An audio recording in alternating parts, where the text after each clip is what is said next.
Hey there, welcome to Die Mad About It. It's the show where we tell Doug to fuck off and he, well, dies mad about it. I'm your host, Brooke, aka The Truthful G, and I'm with... Amy, the president of WeMed. In the spirit of Halloween, we have a spooky treat for you guys. It's See You Next Tuesday from TikTok, here to tell us a Halloween horror story.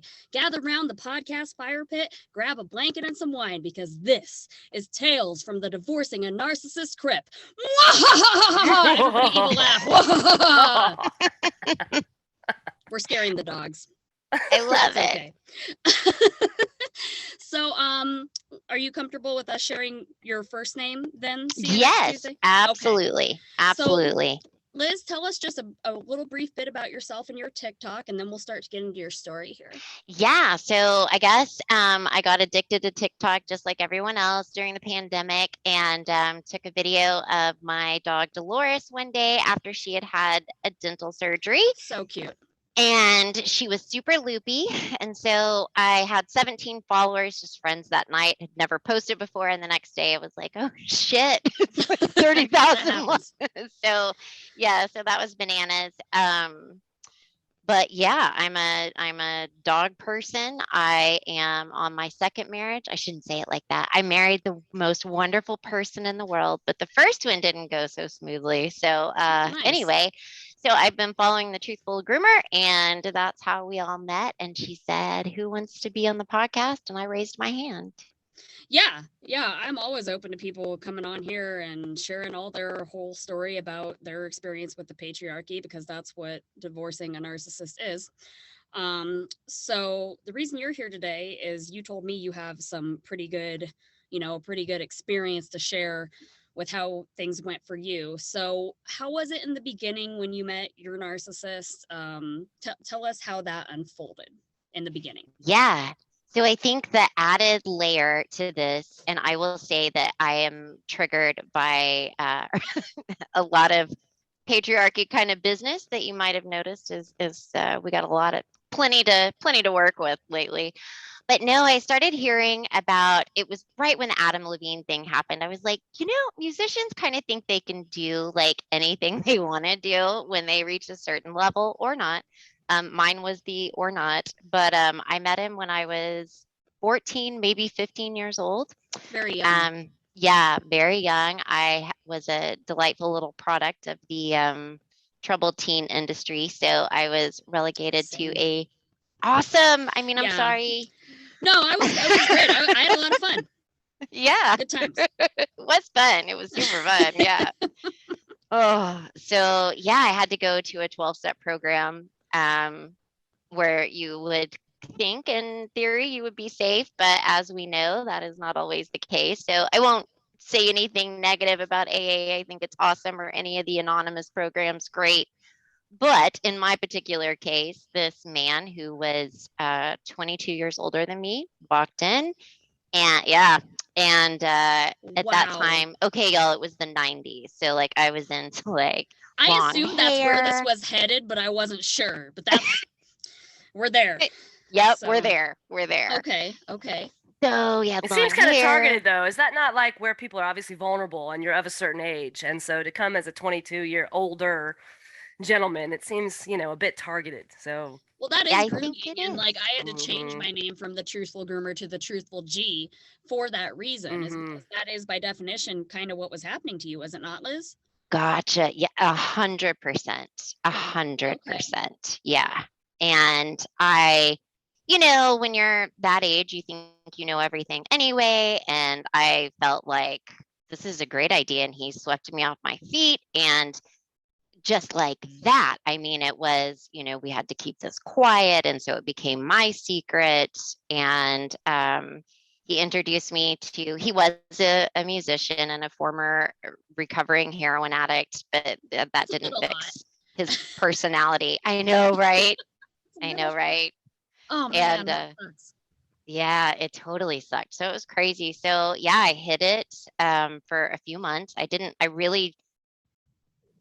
I knew him probably 6 months maybe before. Well, let me back up a little bit, because he, during this time, introduced me to his sponsor. and this is good dirt. He is someone that everyone would know, especially if you are from Texas and you like blues. And I got to meet his wife, who was our domestic partner. She was maybe 21 at the time, but her parents had said, sure, you can go from New Zealand, head on over to Texas and marry this guy, and he'll pay for your school, yada, yada. And so I was so impressed by that. I thought, oh my God, I'll marry a musician and So your be parents a. were on board with this. My parents were not. Hers were not. were. I probably Oh. confused you. I'm sorry. Let me back Oh, up. it's okay. I've had Any nothing but parent being on caffeine. board with this is questionable. No, my parents were not on board. So he had an attorney help him fake my birth certificate and figure out that we could get married in New Orleans because of some. I don't understand it. We would need a legal person to explain it. But essentially, once you're married under Louisiana law, at that time anyway, you're emancipated. So it was really hard to fight. So back up for 1 second. I'm sorry to interrupt. Yeah. So No. by this time, say he's setting it up so that he's convinced you now that this is the right thing to do, get married to him, and he can find he's got all these resources and he can take care of you. He's a musician, yada, yada. At this point in time, are you still a secret for the most part? I am. My dad had figured it out. Mm. And I'm sorry, I should have started with No, that. that's okay. So, No. I'm just yes. So my parents divorced when I was super young. So I realized it would be easier to get away with stuff if I just went and lived with my dad. So I was sneaking out, sneaking him in the house when my dad was at work. So they did confront him, but in a therapist office, which I look back and I'm like, who okayed that? Like, no. Like, why were the police not called? Well, And this it is was like a 38-year-old man, yeah? Yeah. Yeah. Isn't This that is wild, Liz. This is wild. crazy? Got me gooped. It's way worse than I thought it was gonna be. It's horrible. It's horrible. I know. I didn't tell my therapist I was doing this first, y'all, because she'd probably be like, trauma bonding much, lady? Oh man. I But relate to that heavily.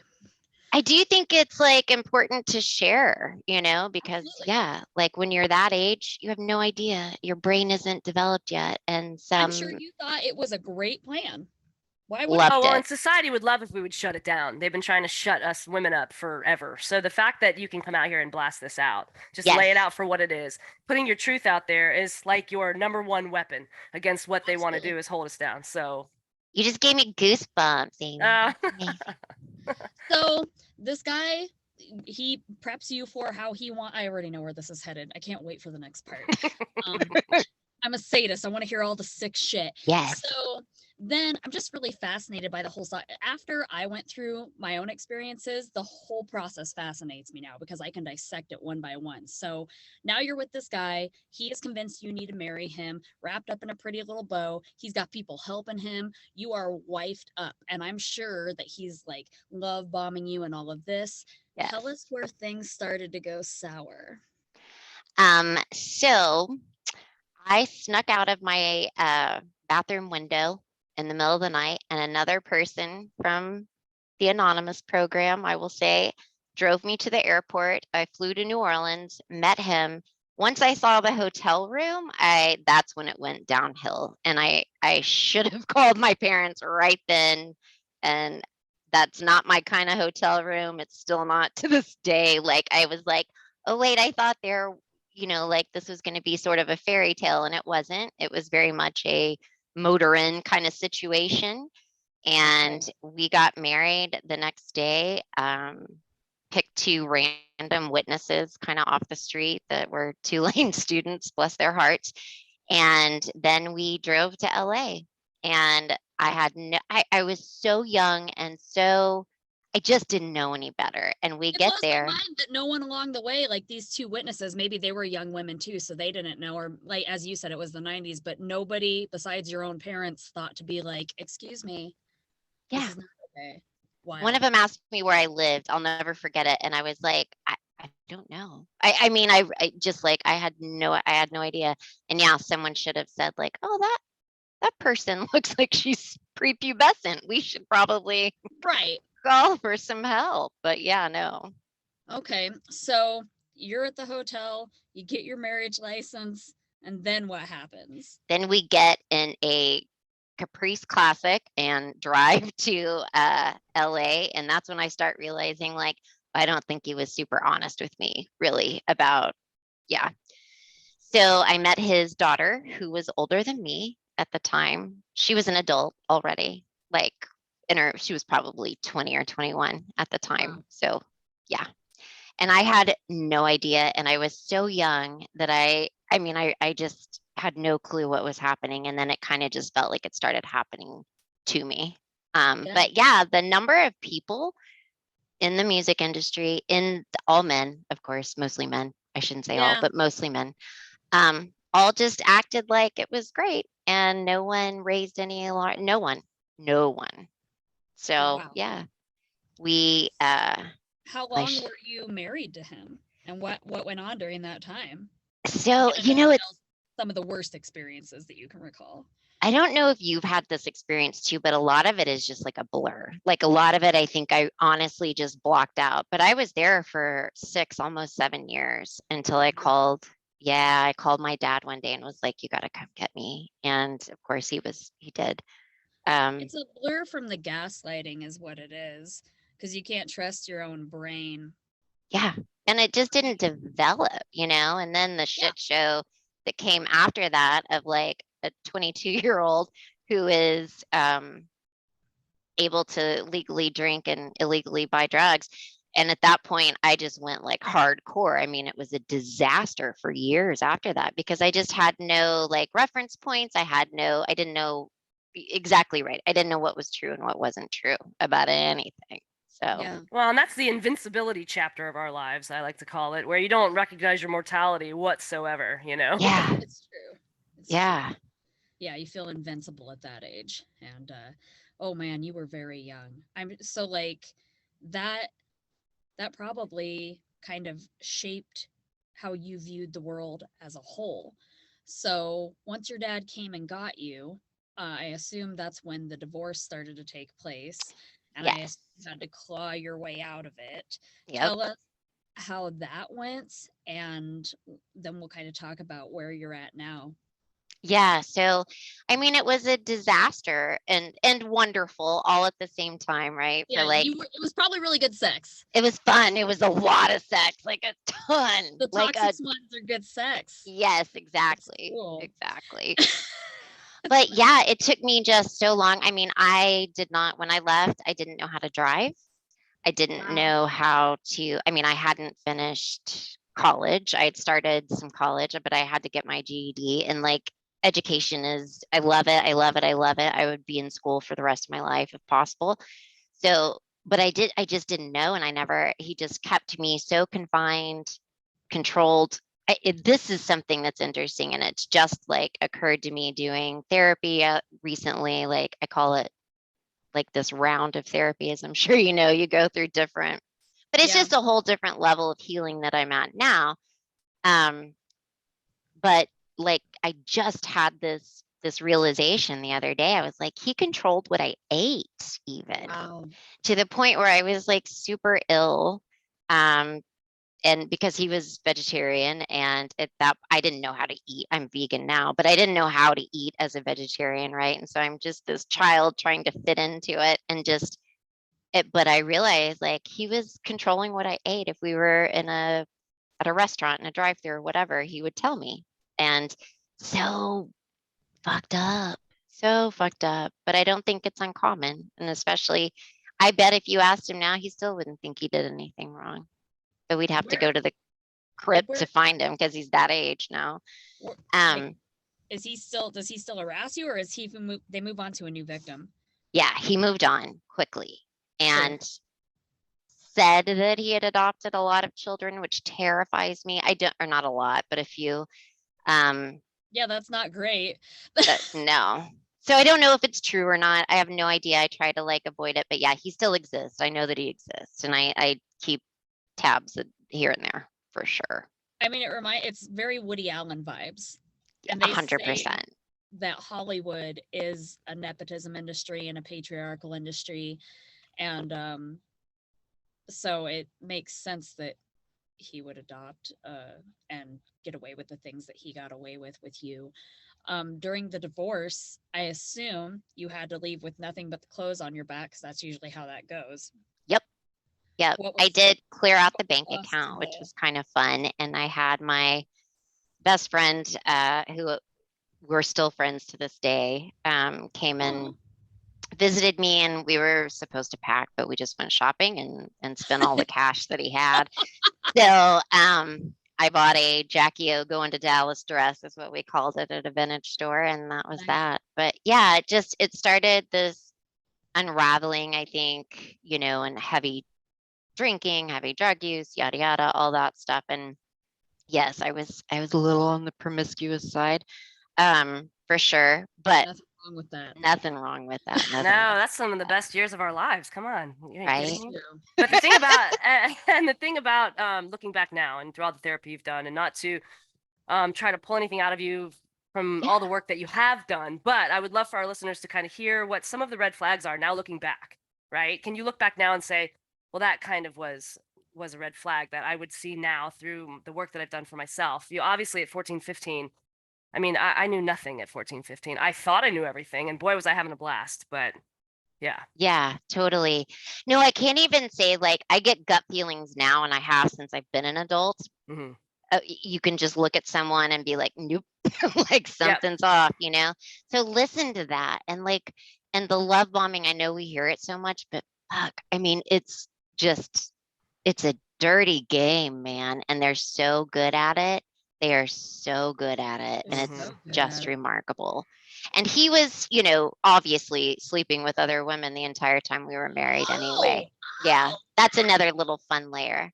Sleeping Mhm. But with other girls, other girls. young Yeah. girls, I assume. Not all of them. Not all of them. Some were Wow. surprises. Yeah, yeah, He was not very selective. He he would get wasn't. anywhere, any port in the store, as it were. But yeah, red flags, like there's no reason anyone that's that much older than a child. I mean, let me back up, because I'm sure that happens as adults. Go with whatever age you want to. But yeah, like if your child is acting like something is off, just get in there and listen and be present, and don't let a 14 or 15-year-old make choices that are going to impact the rest of their lives. Like, do what you can to just show them love and not ship them off and expect for that to all just kind of work out, because it doesn't. Right. And the quote of the day for any 14, 15-year-old who meets that 18-year-old, 19, 20-year-old, 30-year-old that is hitting on them, coming on to them, saying things to the effect of, you are mature for your age. You are not mature for your age. I will say it right here. You're not mature for your age. They should be disgusted by the fact that there is any attraction there whatsoever. I'm just going Yep. to put it out there. I had it happen to me. All women probably have at some point or another. Where that 30-year-old is saying, "Oh, you're so mature for your age." That's like the first bullshit line. That's so Uh, true. yeah, so don't fall for it. It feels like a compliment when you're 14, 15. You're trying to defy your parents. You think you know more than they know. You're trying to be an adult. You're right there. You're so close, and you just want your freedom. You want your independence. You want to find out who you are as a person. That's exciting stuff about life. But when this person over here is trying to distract you with this bullshit line of you're mature for your age, ignore. ignore, God, ignore. that's so true. That's No, so true. it's easy when I mean, I think for any women who are wondering why in their childhood they had these issues, it sounds like, Liz, maybe all three of us came from backgrounds where the parents weren't as involved. I know mine weren't, but it's easy to think you can trust all adults because they're adults. They have all the answers, but not all adults are trustable. Not very many at all. Yeah. So when these people are saying things to you, there's some things about adulthood that you shouldn't there's some adults you shouldn't question. Like if someone is your professor and they're telling you to do your homework, do your fucking homework. Like, don't question that. But if somebody's saying shit that doesn't make sense, it probably a reason why it doesn't make sense. If it's too Yeah. good, it probably is. Exactly. Yeah.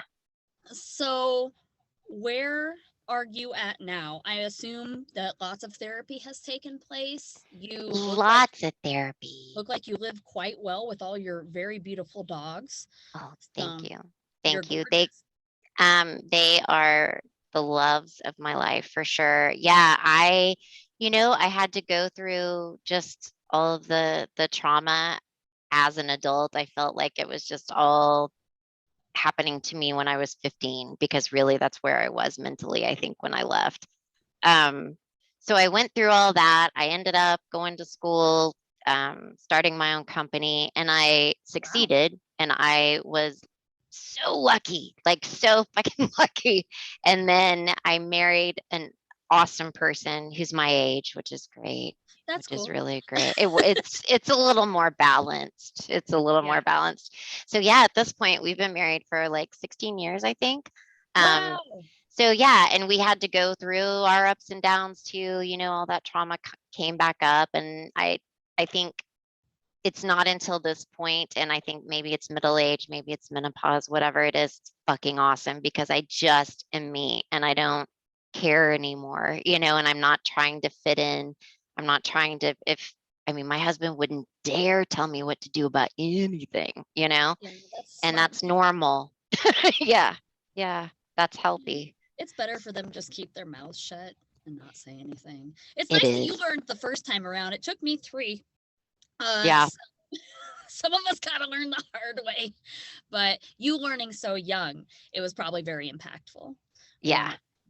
So what, and I don't know if Amy has additional questions, but something I would like to ask is what advice, besides red flags that you can notice, like what advice would you give women who maybe are struggling with this having happened to them or are going through it currently?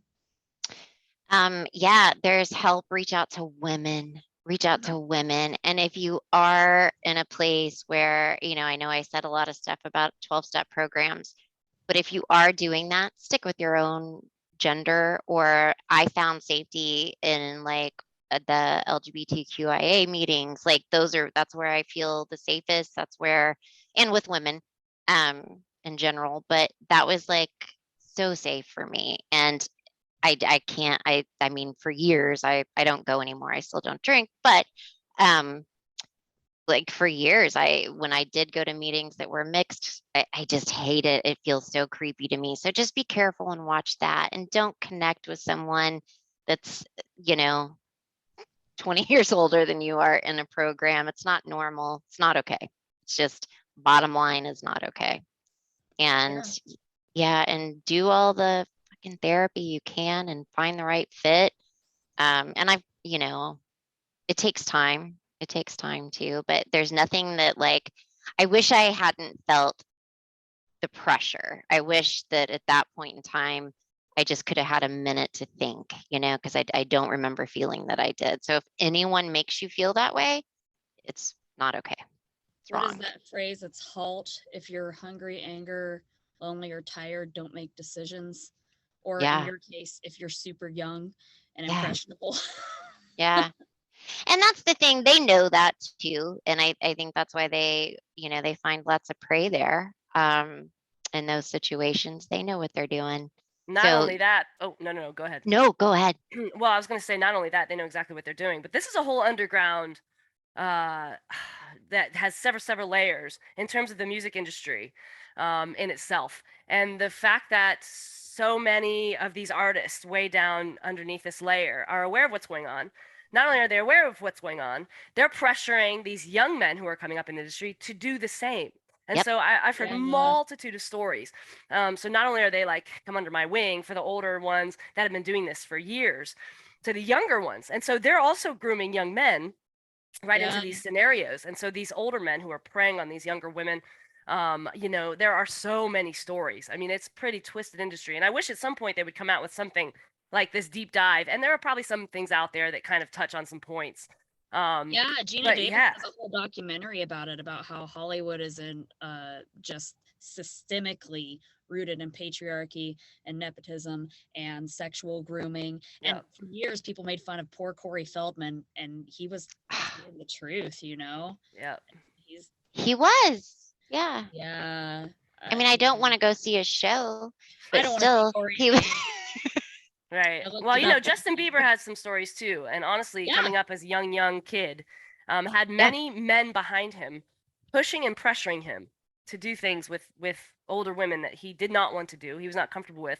And now, amidst his physical problems that he's dealing with as well, he's so like has so many issues, emotionally, mentally, in terms of his stability.